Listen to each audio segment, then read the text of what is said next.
Од почетокот на годината во Струмичко-Радовишкиот регион се евидентирани над 20 случаи на дрвократство, а запленети повеќе од 100 кубни метри огревно дрво. Според податоците од Македонски шуми, станува збор за лица кои подолг период се занимаваат со вакви активности. Од предпријатието посочуваат дека токму врнежливото време и ниските температури, дрвократците ги користат за прикривање на активностите и полесно организирање на нелегалната сеча. Најголемиот дел од транспортот на дрвата се врши со нерегистрирани возила. Најголем дел од овие возила кои што се одземаат деновиве се токму возила кои што се користат за вакви дејности, меѓу другото и за кражба на дрва.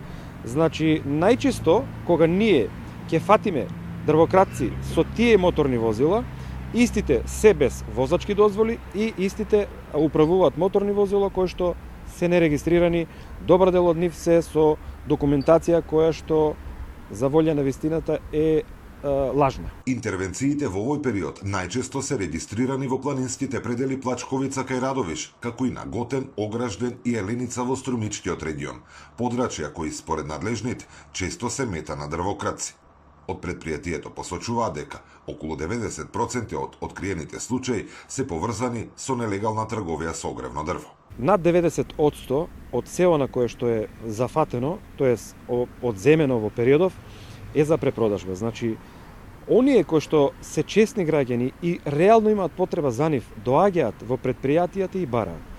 Оние кои што се навикнати да и во минатото дојдат до лесен профит, значи ниту не бараат, ниту имаат намера да соработуваат со нас. Значи, тие едноставно земаат ефтини возила, одат на терен, сечат кај што ќе најдат, пред се до патиштата, значи тоа е на очиглед на сите граѓани и за волја на вистината, покрај тоа што го уништуваат она кое што е на вистина до патот, прават огромни штети. Од Македонски шуми најавуваат дека засилените контроли ќе продолжат и во наредниот период со цел спречување на нелегалната сеча и санкционирање на сторителите.